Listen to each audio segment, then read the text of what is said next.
哎，嗨，朋友们，你们好，我叫辛博。我32岁了。32岁是同龄人结婚的高发期。第一波结婚的已经开始陆续2婚了，甚至还有3婚。结婚证又复发了。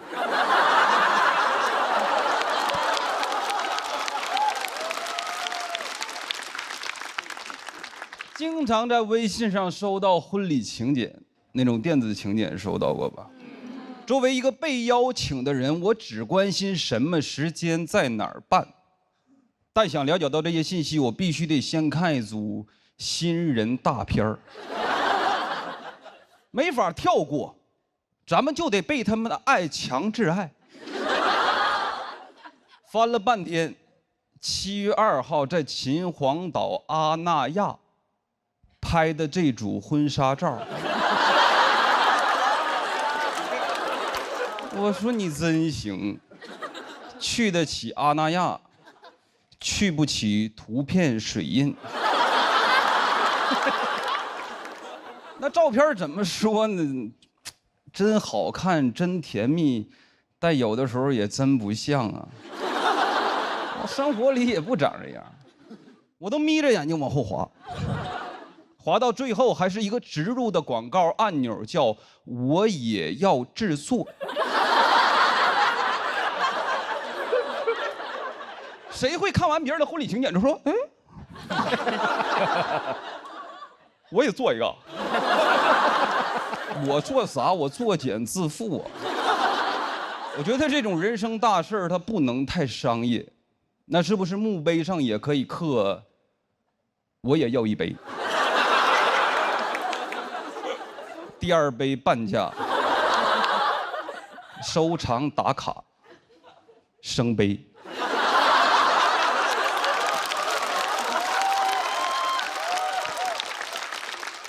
要免广告得做请柬的人办会员，我研究了一下啊，婚礼请柬的会员分2种，一种叫包年会员，一种叫终身会员。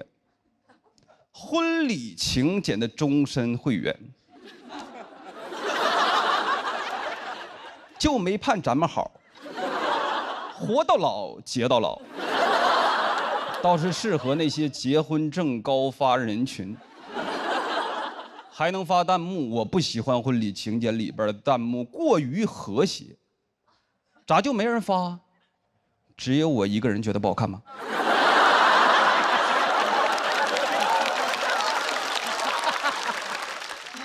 他们不离婚，真的很难收场。接。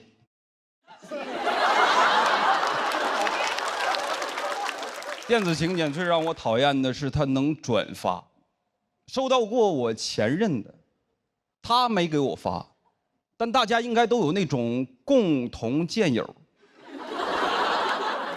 谁能不好奇点点？我也转发，发给我爸，用他的手机发弹幕。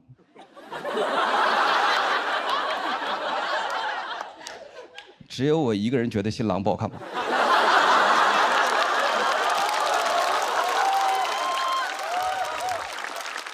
快乐持续到见友给我转了一张截图，我才知道这玩意儿后台有个功能叫谁看过我。图中显示辛博第15次查看了你的作品。我就是他婚礼请柬的榜1大哥。还有转发记录。辛博爸爸通过辛博的转发查看了你的作品。我也不知道什么时候改的微信名，可能是知道了我要上节目。以前他叫不慕虚荣。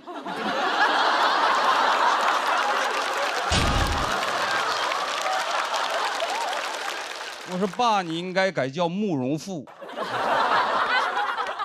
相比于之前的邀请方式，我觉得电子请柬是不是有点过于方便了？就导致那些不该给我发的人也给我发，平时都不熟，完全不联系，吧唧一个请柬给你发过来。前几天收到一个算是同学，一起在驾校学的车，一个请柬加条语音，老同学想你了。我能收到微信里每一个人呢能产生对话框的都能收到，应该也包括文件传输助手。拉黑他不过瘾，我也要制作，我也给他发，给他冲冲喜。老同学，我在婚礼也很想你。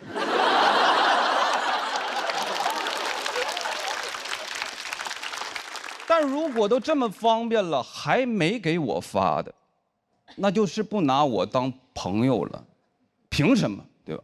大学室友，我也想不明白为啥有些人就是走着走着就走了。我可以不来，但你不能不邀请我，非常内耗。点他，朋友圈分享一个文章：大学室友，你一辈子最宝贵的财富，仅对他可见。分享一首歌，睡在我上铺的兄弟，我亲口唱的。我怕他没有会员，没有反应。随着婚期临近，我愈发的心烦意乱。小某叔说这是婚前焦虑的表现，要我积极备婚，有问题直接跟我的新郎沟通。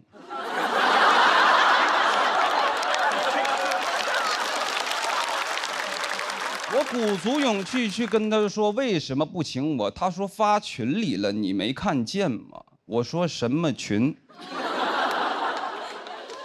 他就撤回了。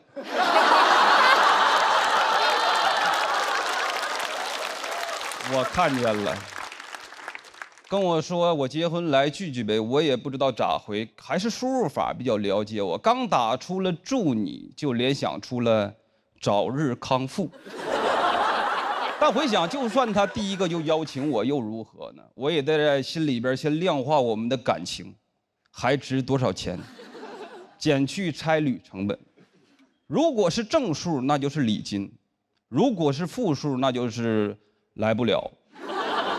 他的大喜之日就是我的出差之时。我说不好意思，领导派我去一趟巴塔哥尼亚。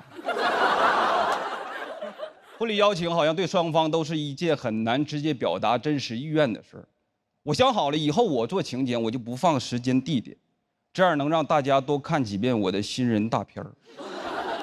哎，是我划过去了吗？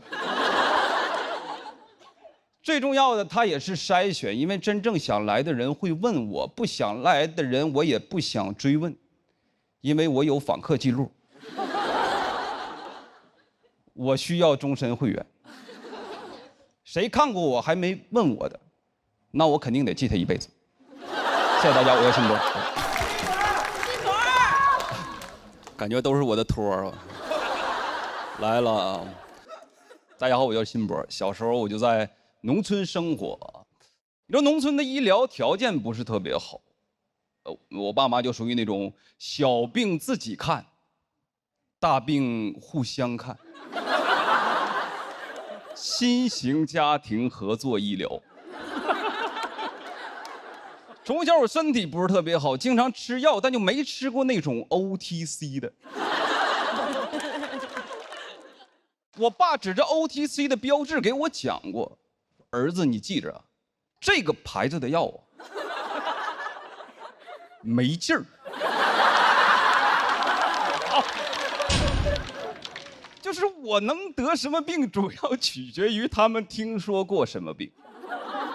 在我理解，这就是听诊。小学的时候发现我后腰有块骨头特别明显，我爸给我的诊断是腰椎间盘突出。科普一下，这个病的发病期是19岁到50岁之间，那年我7岁。每天都给我按。朝我的突出部猛攻。有朋友问你爸就这么胡来，你妈也不管。我爸负责按，我妈负责按着我。我甚至在想，小的时候走丢了，警察问我爸：“哎，你儿子有什么特别明显的体貌特征吗？”要不说你们当不了我爸。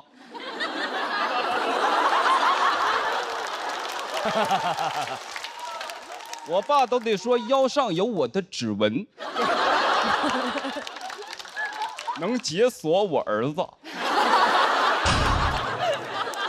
后来11、12岁，我就开始长喉结。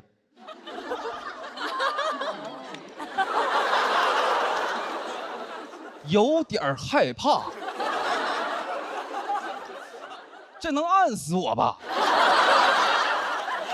天天夹着嗓子说话，转移了，颈椎间盘也突出了。还有一次就是高中打篮球，被队友踩在了我的脚趾上，淤血一直不好，我妈的诊断是灰指甲。当时我爸已经外出打工了，但是通过电话的方式远程参与了我的会诊。2位专家的意见高度一致，确诊真菌感染，就开始了我长达18年的漫漫指甲路。听说那个5%盐酸阿莫罗芬有效果，吃了半个月让我停掉了。说儿子，我发现这个好像是个外用药。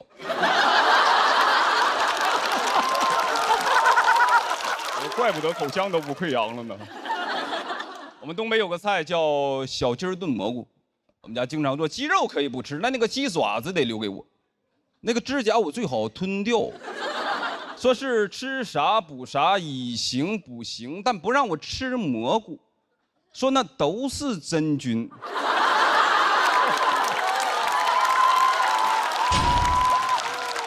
按照这个说法，我特别心疼云南人民。那就是全球灰指甲发病率的高地。我只听说过见手青，不知道有没有见脚灰。昆明就是满城尽带灰指甲。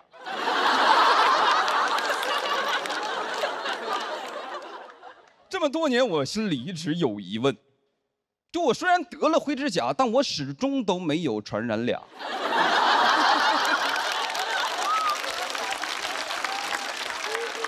我妈给我的解释是，起码咱们控制住了。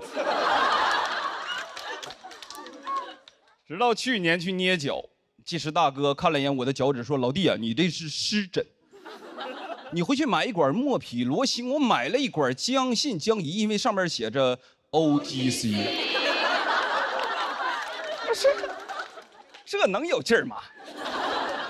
抱着试试看的心态抹了半个月就好了，我感觉我的指甲都想给我托梦。18年了。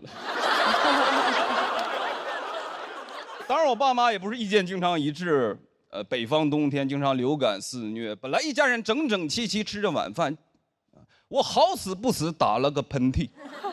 你知道在我们家，如果我突然打了个喷嚏，那一定没有人想我，但一定有人想治我。我爸说是甲流，我妈说乙流。2个人争执不下，最终决定为了我2种药我各吃一半。这2个药的核心，一个叫阿比多尔，一个叫奥司他韦，都有一定的副作用。阿比多尔胃胀气，奥司他韦拉肚子。我奉劝各位啊，不要在胃胀气的时候拉肚子。我就像一台装了氮气的跑车。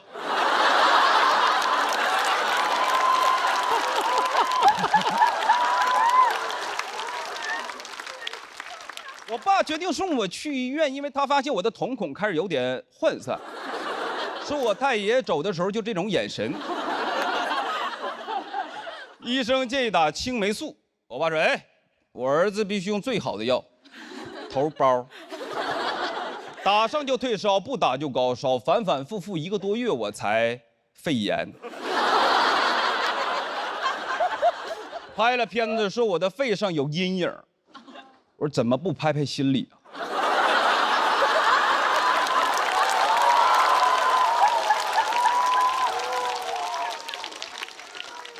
就那么个条件，大多时候就能靠经验、靠直觉。我受过教育，我现在自己生病就是上网学。啊，我们不看病就是我们家的遗传病，我们家也算是2代行医。不过这几年我爸妈通过短视频这些中老年科研平台，学到了很多新的医学理论，发现对我有诸多误诊。经常喝点酒就会跟我道歉说：“儿子会不会埋怨爸爸？”我说怎么可能呢，对吧？你们含辛茹苦把我养大，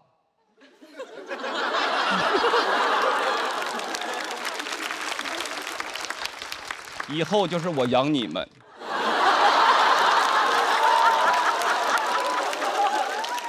爸，你可要保重好身体呀，咱家的好日子都在后边呢。妈，你也是，我帮你按按。原生家庭，在我的理解就是原谅生我的家庭。这可能只是个时间问题，但是在我内心里还是希望我爸妈有朝一日能跟我道歉，跟我说孩子对不起，毕竟爸妈也是第一次当医生。谢谢大家，我是辛博。哎，大家好，我叫辛博。从小就在农村生活，我觉得农村的教育资源不是特别好。我的小学就那么几个民办教师，就是那种农民扮演的教师，乡村 coser。班主任老师姓张，他教我数学也教我插秧。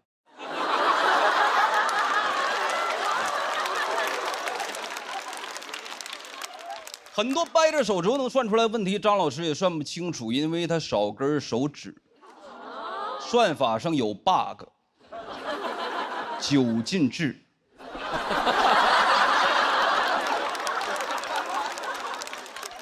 我很笃定，真的，我从小就很笃定，我一定得考上大学，因为我知道只有上了大学，才能结合着我的专业所学，让家里给我买电脑，买一台能玩所有游戏的学习电脑。所有的科目里边，数学最差，高考算是超常发挥，考了76分，按照9进制算是84。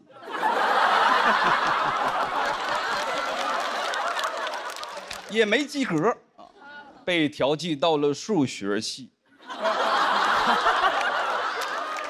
我这样的学数学门儿都没有。我说妈，你必须得给我买台电脑，上帝把门给我关死了，你得给我打开一扇 Windows。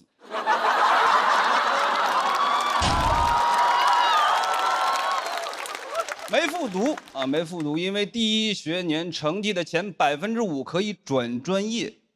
也就是说，学好数学就能不学数学。同学们都在那儿苦笑说，学数学是不学数学的充分不必要条件。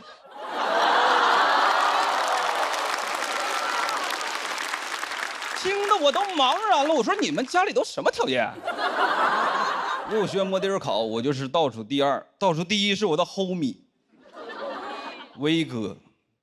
全班就只有我们2个人有共同语言。老师说这道题应该没有同学不会吧？我说不应该。威哥说我不会。选我当班长，说反正你也学不进去。我说为什么不学？威哥他说也不能太蠢。我最想学的专业是计算机，因为小的时候就觉得黑客很酷。大学也自学，去黑客论坛上还拜过师傅，学费60。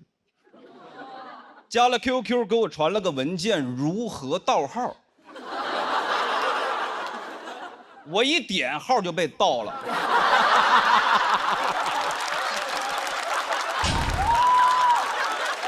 以为是教程，结果是教案。这算啥？黑吃黑。还用我的 QQ 跟我的同学们借钱，就威哥借了。你说他蠢吧，二话不说他就帮我；你说他不蠢吧，转账的时候我就在他旁边。那是一句话也不跟我说。问过老师，我说老师，我们学数学能干啥？老师说能当老师。我后悔了，我应该问校长。其他专业就是培养对社会有用的人，我们就是培养对社会有用的人。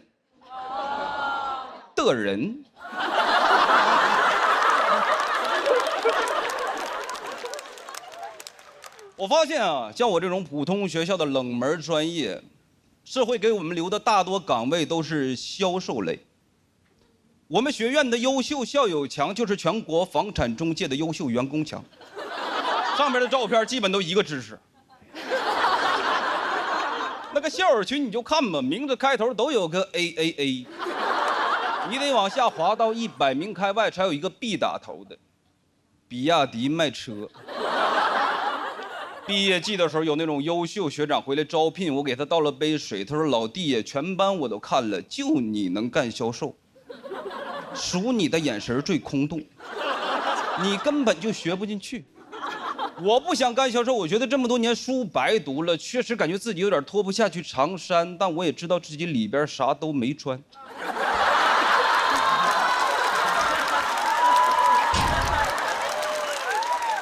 学长安慰我说：“那销售和销售不一样，你上过大学的销售比那些没上过的至少大4岁，你就比你同龄人成熟。”当然，还有一个就业方向就是数转码去做编程，有专门的培训机构，3个月包就业，全班都去了，我跟威哥学了6个月，机构要给我俩退款。说是影响了这机构办学以来100%的就业率，我说不行，我只要工作。他说要不你们俩就留下来当老师，教数学。我没留下，在老师的推荐下，当地的矿务局要一个懂数学又懂计算机的人才。我说领导，我还懂点黑客。那个岗位就是坐在矿井口的岗亭里，对着一台电脑屏幕，下去一个矿工，我就在 Excel 上加1，上了一个我就全都懂数学和计算机。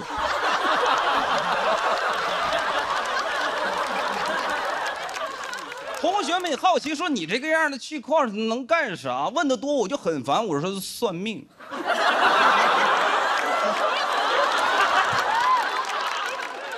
有一次下去7个，上来8个，给我吓坏了。我说这是挖到墓了，对不上账，是不是我得下去？每天除了我矿井口就没有人，整3个月，我的日子过得就像个小日子。井上一郎。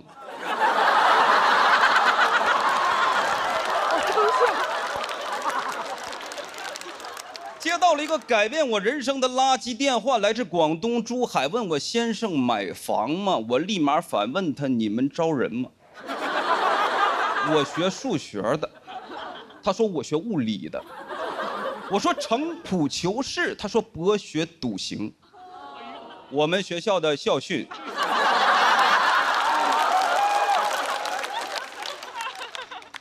时代也在发展，这几年 AI 成了风口。我也是干了很多年销售，几经辗转在网络安全行业。很多朋友不了解，给大家科普一下，就是帮用户抓黑客。总有一天我能逮住我师傅。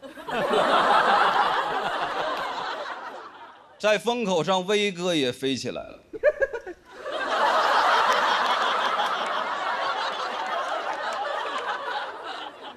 他现在是一名自动驾驶算法的工程师。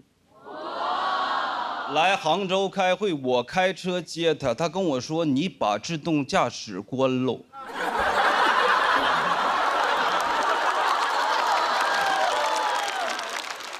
他的能力我最了解。不在我之下，命运他经常跟我开玩笑，但我不能拿自己的生命开玩笑。威哥还安慰我说：“没事儿，你这一款我只是参与，我开发那款出口欧洲。”谢谢大家，我叫辛博，谢谢。大家好，我是辛博。哎，看着观众都很年轻啊，怎么样，都结婚了吗？没有。挺好。我是喜欢见证幸福，但我不喜欢参加婚礼，尤其那个吃席环节。熟人还行，碰到陌生人就总容易陷入那种尬聊。那个，我是他小学同学，你呢？大学同学，真好。那个听口音东北的吧？东北哪儿？辽宁。我爸去过吉林。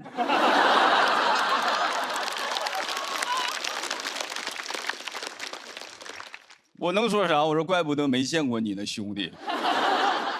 而且我觉得婚礼的主角也不是新郎新娘，就是婚礼的司仪，他主宰一切。全国的婚礼司仪好像都同一个腔调，我就感觉这帮人在同一个地方批发的声带。现场尊敬的各位来宾，欢迎各位前来参加张凯宇先生和李子涵女士的婚礼。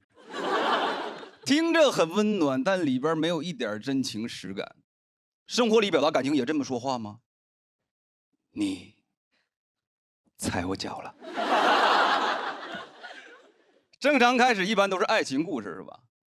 新郎新娘相识于大学校园，图书馆隔着书架的惊鸿一瞥，从此人生悄然改变。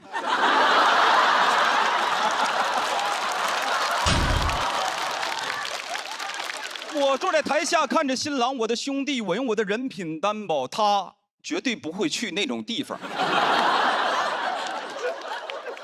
我们俩4年的开黑记录就是他的不在场证明。没有他，我不可能知道本科延毕最长只有6年。特别奇怪，就是大学恋爱走到婚姻相识就得在图书馆，让我感觉图书馆就是个灯红酒绿的地方，藏污纳垢，知识改变桃花运。都什么时代了？我觉得大家怎么恋爱走到婚姻都很正常。打游戏认识怎么了？有什么不能讲的？新郎新娘相识于王者峡谷，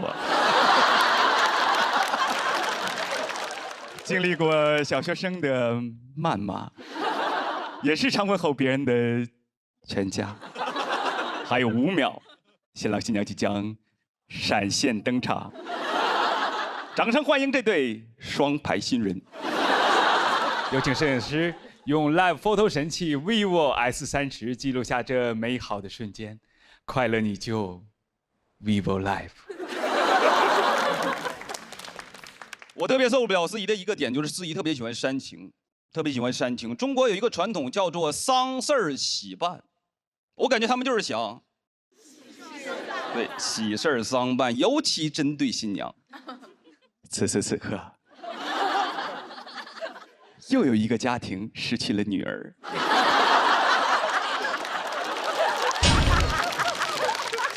这是嫁过去，又不是送进去。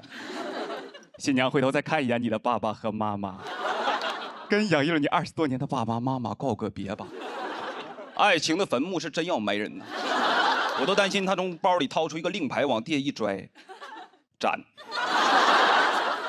新娘起早贪黑费多大劲化个大妆，被搞得2道黑线留下来，跟那个某巴克的 logo 似的。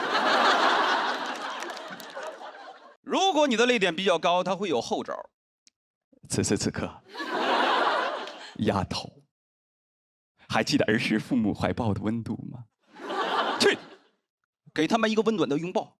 新娘没感动到，给花童吓一跳。如果你的泪点奇高，他就会有绝招，他会看一眼音响老师，并且给音响老师一个信号，音响老师会直接把音乐推向高潮。时间都去哪儿了？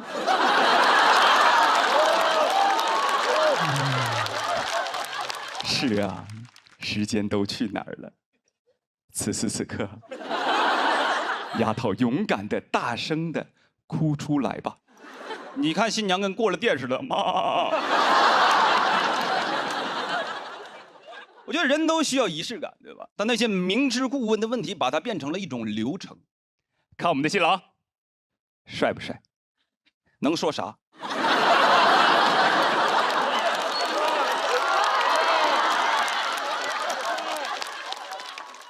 一般。还有那句，此时此刻，新郎，你最想见到的人是谁？我赌上我的尊严。科比。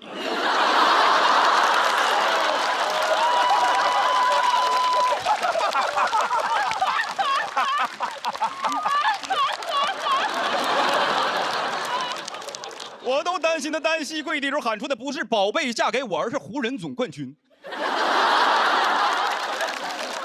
一直问我，你说哥，我婚礼是定在8号还是24号？我说你就定在8月24号。最傻的就是那句，新娘，你愿意？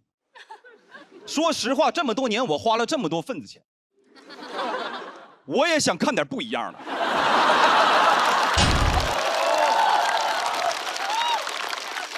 我不愿意，我被逼的。我妈生日有炸弹。你问点实际的，能落地的。无论说结婚之后，新郎天天喝酒、钓鱼，不洗澡就往床上躺，你愿意吗？那新娘肯定得说，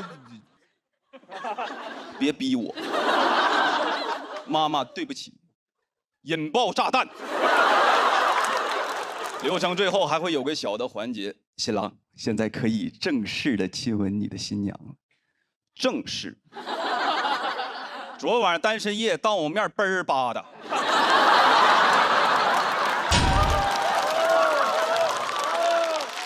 舌头都系成蝴蝶结了。那都不是正式，那都是测试。小 kiss。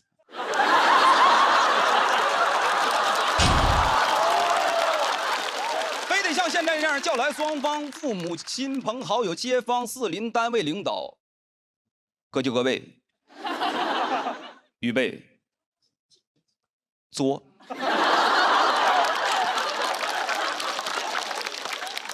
亲一下得了呗，亲一下得了呗。亲吻不停，掌声不停。鼓掌的人不想鼓，接吻的人不想亲，就他自己玩的挺开心。婚礼流程什么时候结束？不是仪式的完成，就是那句开席。台上新郎还在那真情流露，台下大姨已经抖落开了塑料布。新郎说：“你是我的全部。”大姨说：“全部都是我的。”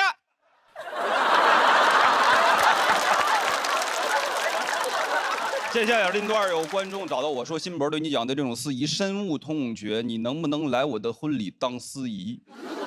回旋镖扎到自己，我说可以，我当司仪哭绝对不可能，但也有可能婚也结不成。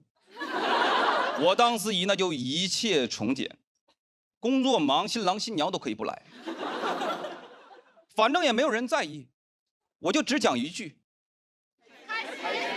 你们是真饿了。份子钱随了吗？我就说没人在意吧，我就只讲一句：现场尊敬的各位来宾，此时此刻，开席。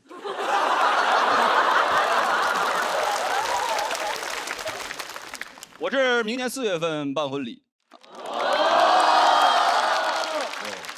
我没找司仪，我准备一人分饰2角。看我们的新郎，还行。新娘多给点零花钱，你愿意吗？各就各位，预备备，我们要亲嘴了。此时此刻，我是辛博，谢谢大家。大家好，我是辛博。我发现这2年咱们中国人的素质还是提升了很多，中国人的素质提升了很多，很少有那种随地乱丢垃圾的了，都是丢在共享单车的车筐里。多好啊！垃圾不落地。每回我都得把那个垃圾从车筐里拎出来，再放旁边车里。这都属于非文化物质遗产，传承它就不能断在我这儿。我不生产垃圾，笑的都是我的工友。我也试过拎着垃圾去找垃圾桶，没走几步，车让人扫了，急得我脑子没反应过来，嘴都张个着来。你偷我车，这垃圾我刚拎出来的，你没看见呢？对方也是一脸懵，垃圾给你呗。这2年已经有点脱敏了，有没有垃圾的车我都能骑。但我还是觉得有垃圾的车会更难骑一些。你不能让那个垃圾颠出来，否则它就算我扔的。最烦过那种减速带，我得一手扶着车把，一手扶着垃圾，我恨不得拖着。我说我在这儿手扶拖垃圾。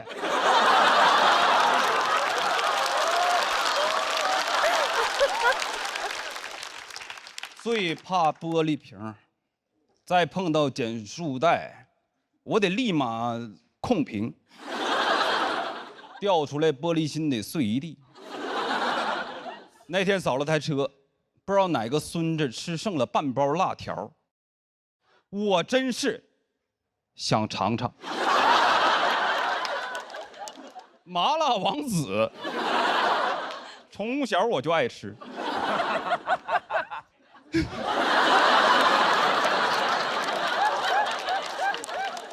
我送你2包。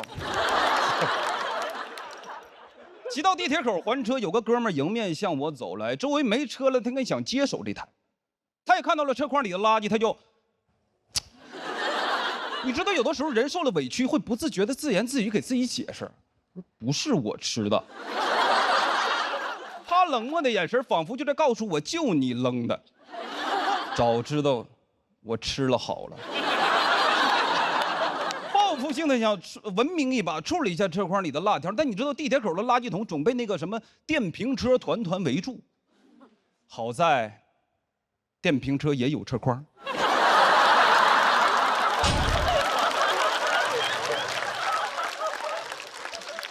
还有头盔，蹭我一手油，这个倒好处理。车筐里你就找嘛，都有纸巾。我觉得咱们素质还是得继续提，对吧？比如说我们扔的时候，可以按照共享单车的品牌搞一搞垃圾分类。小哈丢干垃圾，小菊丢湿垃圾，小就是垃圾。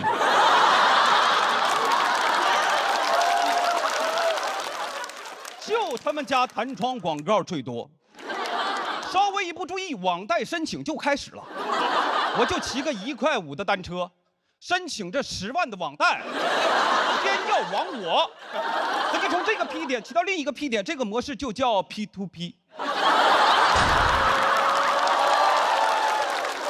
包年才130，10万块钱够我包770年，能传到我8辈玄孙那里。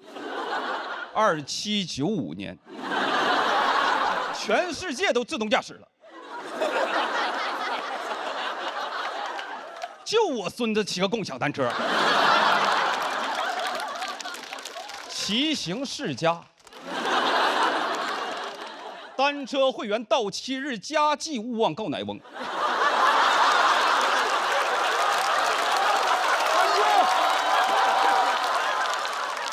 感谢吧，感谢你8辈祖宗。小哈就很好，小哈就不弹窗，小哈会在我第一次骑过他们家共享单车之后，就偷偷的帮我把网贷给注册好。哈特暖暖。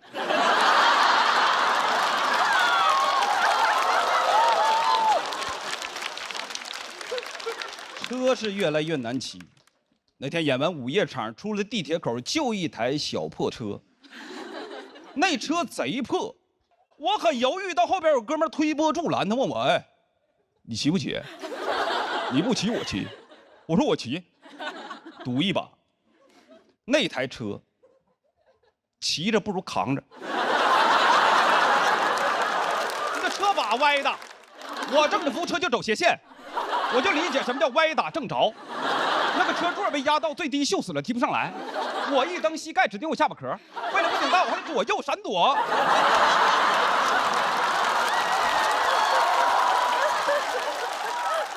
我一个打工族，给我骑成了维吾尔族。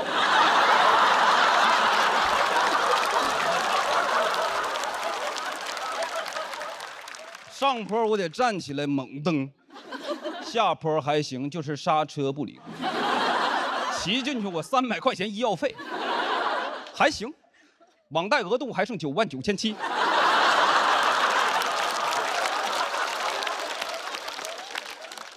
最垃圾的还得是那个共享电单车。共享电单车那个头盔你戴过一次，才会真正理解什么叫屎盆子扣你脑袋上。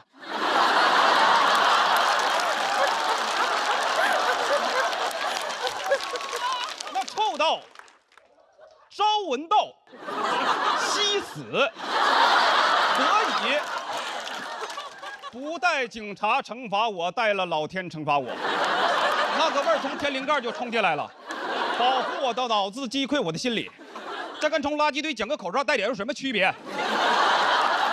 我就感觉我的脑袋被流浪汉用腋下夹住了，我头都是馊的，我嗖往前骑着，那风往后吹，只要我骑得够快，风和味儿就追不上我。唯一一个比那个头盔更臭的，就头盔那袋儿。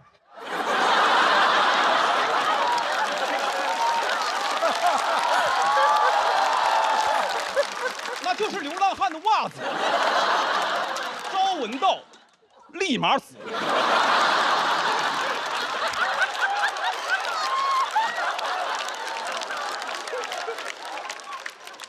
但是记住，一定要记啊，一定要记，你要是不记，一拐弯他就甩你嘴里。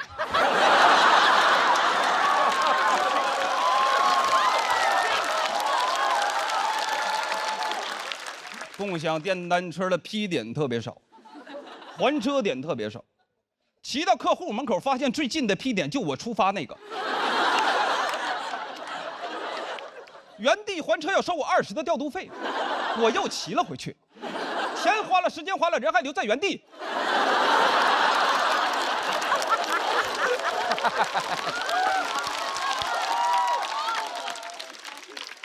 见客户迟到了，回来领导开车顺我，给我一顿臭骂。唯一一个比那袋儿更臭的就领导的嘴。我说领导，你把安全带系上吧，一拐弯再甩你嘴里。上个班儿，骑破车，戴臭盔，挨臭骂。就为了挣几个臭钱。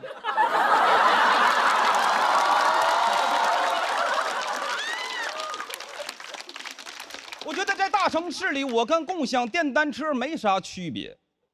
大城市里没有我的批点，但我想留下来。我不想骑了，我有腿，我要走起来。谢谢大家，我是新波。